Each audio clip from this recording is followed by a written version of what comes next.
you for coming for this morning session. I am Liao Yan, and today we're going to talk about the eBPF debugging on ARM platforms. And currently, I work for Linaro and mainly work on ARM platform and open source communities. And basically, I work with my technical leader Daniel Thompson. Daniel,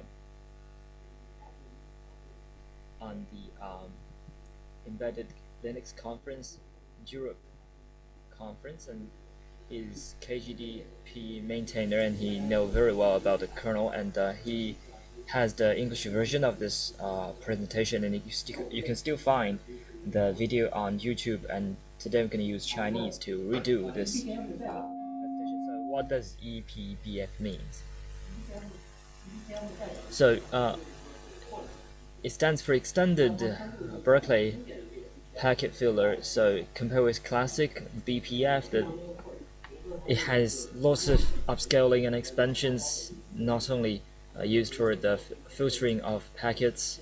It was also used for debugging for various kinds. And eBPF, now we applied it to ARM platform. And what are the challenges and what are the potentials that we can deploy and make full use of it? And we can give you several quick examples. Only 35 minutes is very tight, so I'm afraid I have to skip the last two examples. We can see the graph to the right. The dotted line, above that dotted line is apply BCC and other tools, and the other raw buildings, and below we have lots of the kernel machines, and these machines are all running codes from eBPF, and we have to transfer these codes to ARMA64 and x86, and we have to do encoding into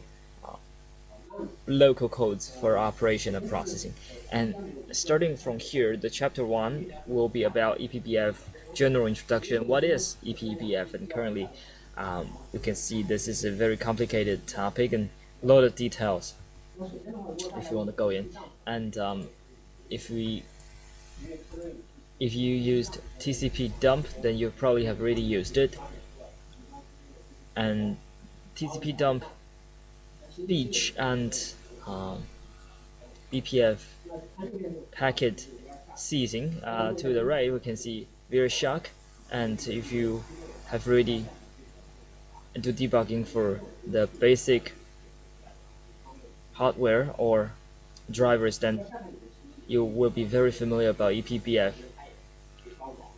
And we can also catch data from network. And eBPF, we can see that there are a lot of barcodes shown on the windows to the right. And BPF is an expansion on the classic BPF, mainly focused on the verifiers. So we improved the performance of BPF on eBPF greatly, and previously we have already focused on the depatching of online patch packet, and we have managed to expand it to ftrace and the other platforms. Mainly now we focused on the performance debugging, not only focused on network, and also we expand the structs, and we hope that we can do lots of data transit between host and your clients, for example RC.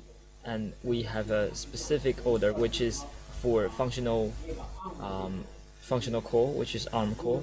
And if you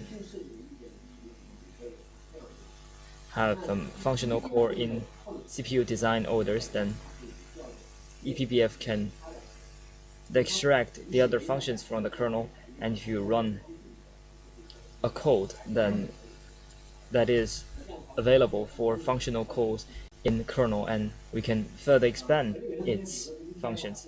eBPF, some of you might not be very familiar about that, but this is a very good example. This is an overall data flow and structure. To the left, you can see this is user space. Two programs, which is foo dash current.c and foo/user.c. One is for kernel, one is for clients. For the kernel one, we have codes, and user we have data, and we will form a target document for eBPF. The yellow arrow, the blue arrow is where the data flow, and we can see in the kernel there's a bad code in eBPF. This is one of the command lines from eBPF, and we have to transfer it into a function. Either it's x86 or ARM64, and the code have to be triggered. They cannot run on themselves. For example, tracepoint, kprobe, or ftrace. We have to trigger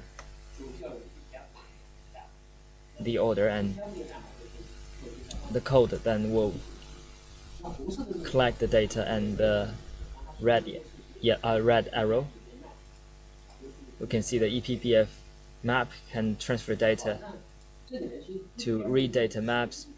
So internally, the structure is pretty complicated, but we have to go through that quickly, and eBPF code will have to be compiled with C library, and you have to use VM clone. Why are we not using GCC? Because GCC will not support the encoding of eBPF, so it will be very complicated. Whether it's kernel or use case, kernel we have to compile it with clone, and LIVM will not only support C language, C library, but also higher order script language, and transform it into ST, and then SD will in turn use LLVM, and we transform it into eBPF. And eBPF code have one important feature, that is, when we transform data into kernel, we have to guarantee the code is safe, and the code will not leak the code, and we cannot let the code lead to a deadlock in the system, and all the visiting of the data will have to be written and then read. So we have to guarantee the circle is functioning very well, and eBPF code first expand to the network, and later tracepoint and kprobe and the other platforms, and eBPF will also need to support map, which is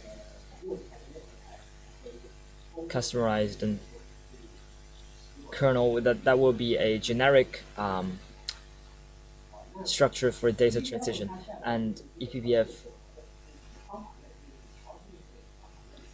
the methodology of debugging is different from BPF. And let's see this graphic. If you're using ftrace, then you will know without eBPF, if you're doing debugging, then you have to do a lot of trace log, transfer it from kernel to customer side, and the trace data is in large quantity. We cannot do this manually. If we want to analyze it, we have to run it offline. Then we have to use Python if needed, and eBPF for one specific node, you can transfer all the data into eBPF. So the data transmitted from kernel to customer will be smaller, and it will be very convenient for your debugging in the system, and it only has a minor impact on the performance of the system. And eBPF here, upon seeing these tools,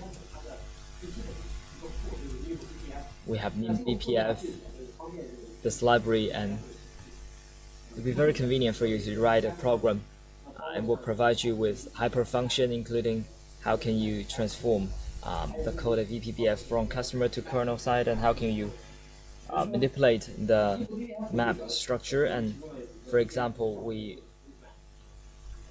provide functions such as BPF slash note function, and for the map and the other functions like that, you have to schedule, or you have to call this function if you want to write a code for kernel. And if you are a customer, then you have to do system call for this function if you need to write a function. And how can we write eBPF code in code less than 50 lines? So we are basically writing a manual compilation code. So transform the eBPF from customer to kernel status. Then we have to guarantee the version of the kernel is the same, and we'll also have to focus on the GPR license of the device. And so upon loading this device to kernel, we basically left one thing. First, we have to create a map before transforming into kernel, and it's pretty simple.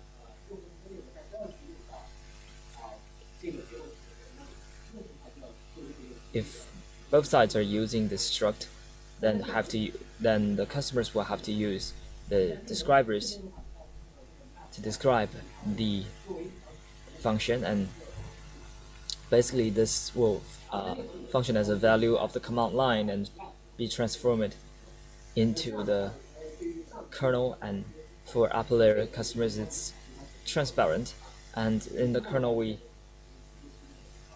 modified this map command line somehow, and upon loading this function, and still we have attached kprobe, and we have an trace point into the RAID.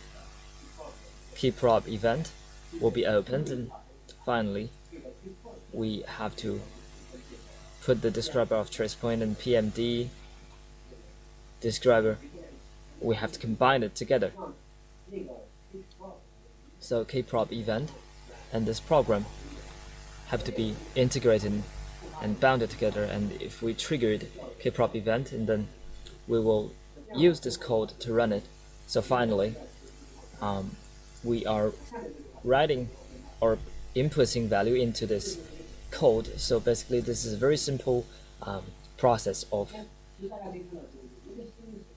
eBPF code, and we will not actually write any compilation code in real world. And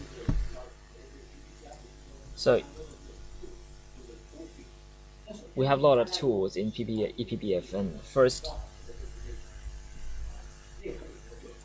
we had to focus on the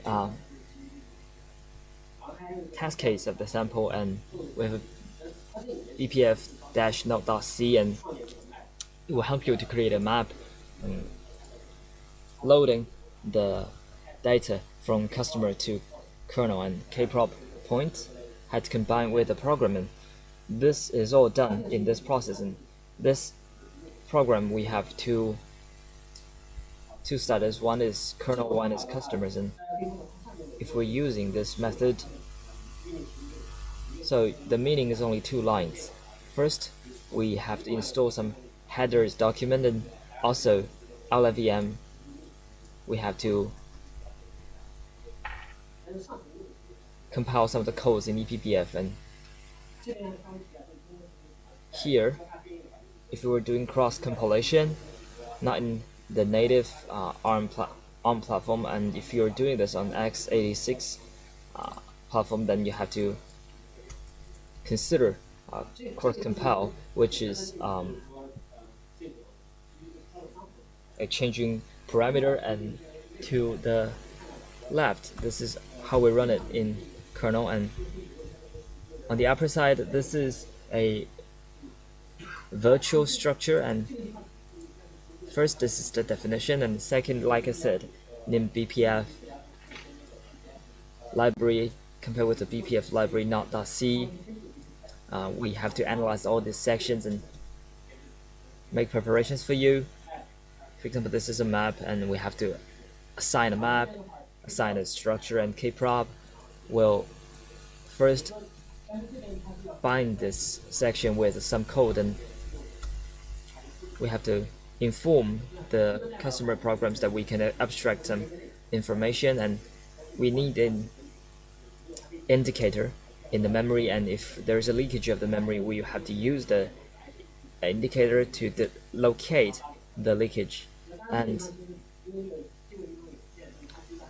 here we can use the free node. Free node will be added, and every time when we release this node, then we will clear the value in the map, and it will noted as released, but it will be noted as allocated but not released. And we read the map data in client side, and we will know how many node is allocated and for how long, and it hasn't been released yet. It will marked clearly in the system. And so plant, this is lightweighted way of using it. We provide a walk, simple distributors for tracepoint and kprobe, and the most convenient way is that we are now based on LIVM and Clang. We have a built-in compiler, and based on this built-in compiler, we can do and run isolated orders. And to the right, it is a very simple order, and this is what happened when we have a syscode, and if the value is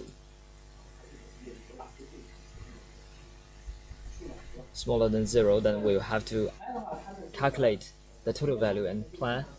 This is pretty simple structure, and they can only capture limited amount of data. For example, parameter for functions and stacks and heap, and if we're capturing a memory meek, and if you want to assign the memory to the whole functional stack, and you can still use that.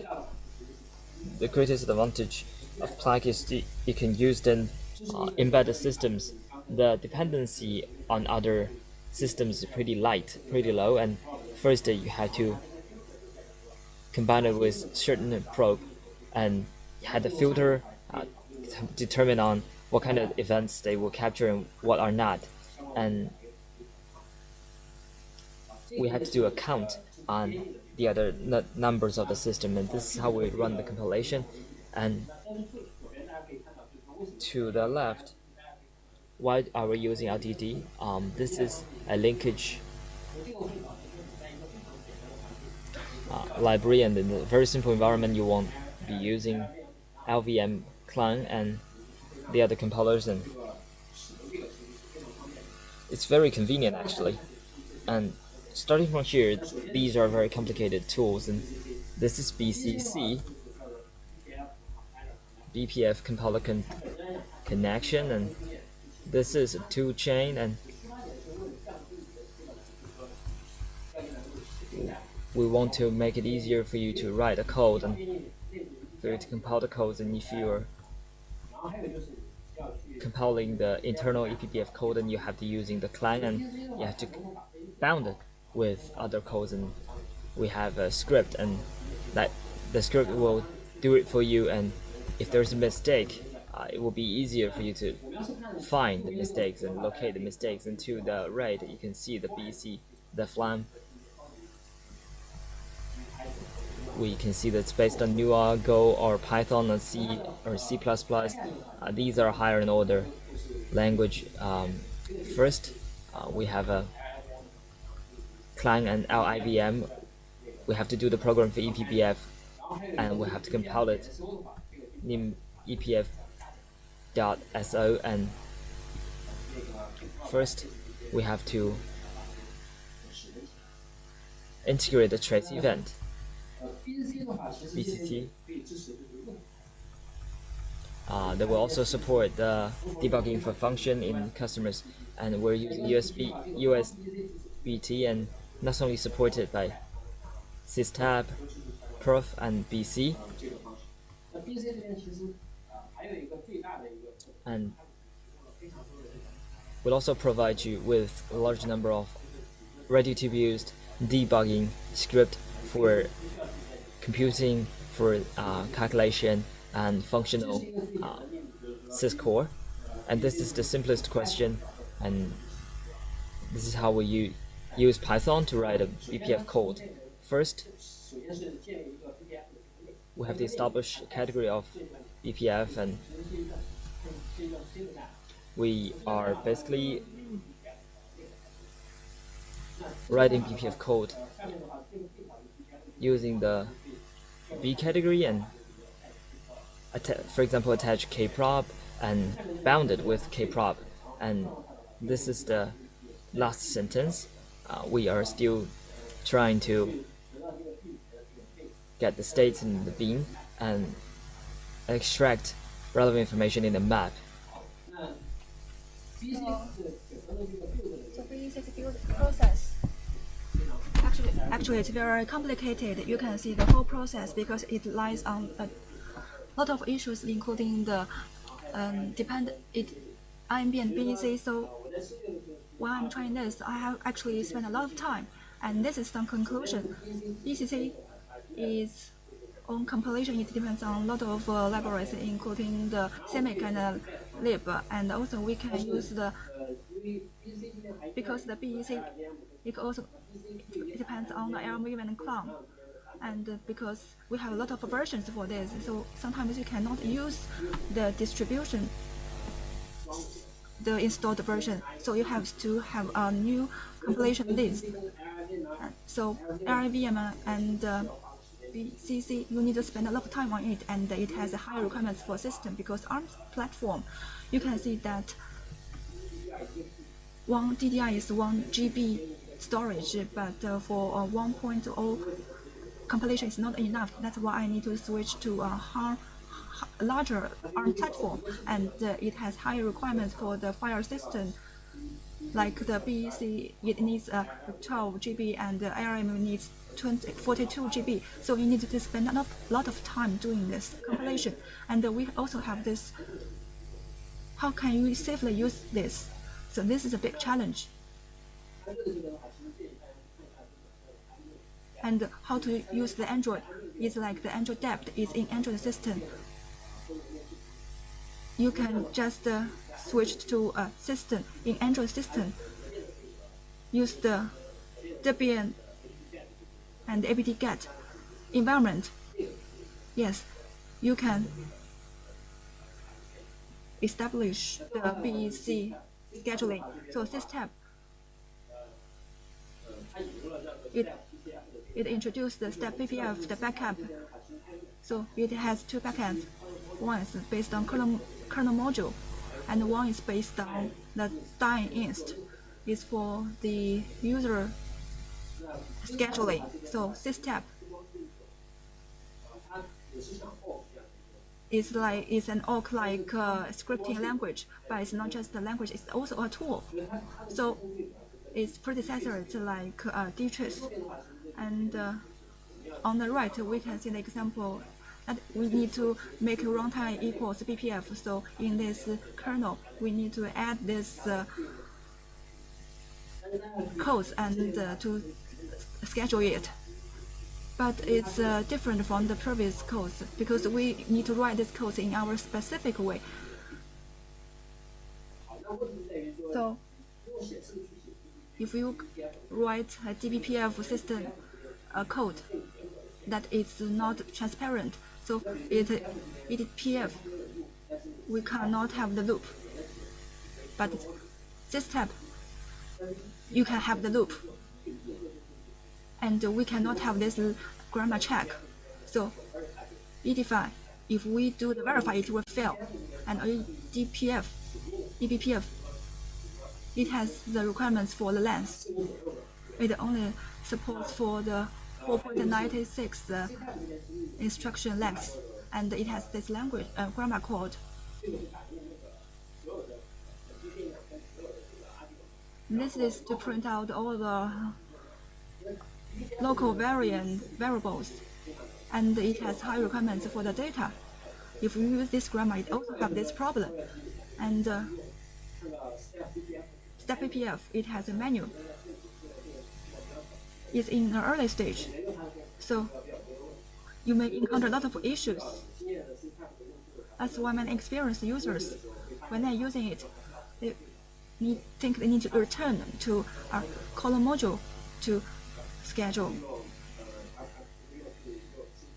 instead of step BPF. And for the next one, you can see it's a very hot topic, that is BPF trace. You can see that it is used a high-level tracing language for scheduling, and it's like apply, but there's a difference.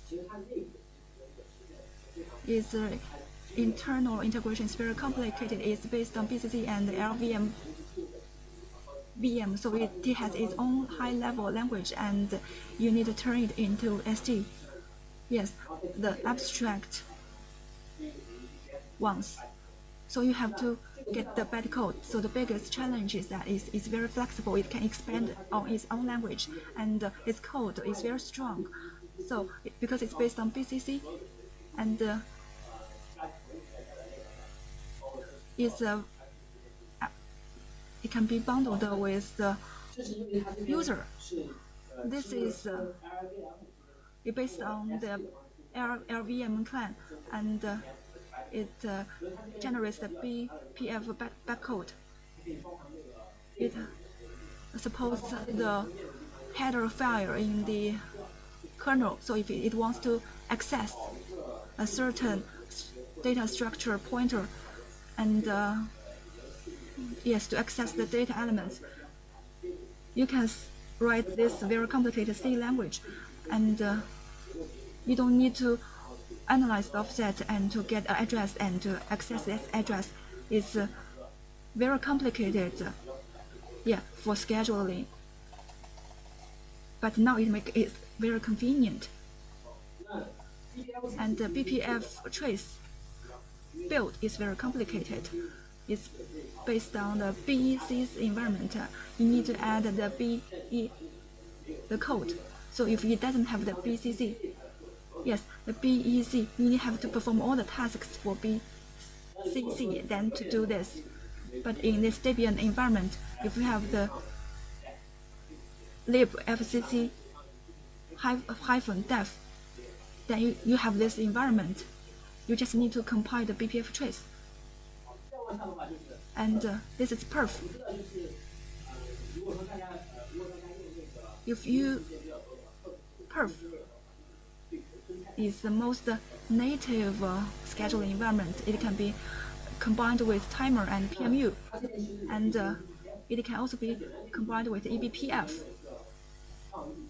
We use the BPF .c file. You can treat it as an event, and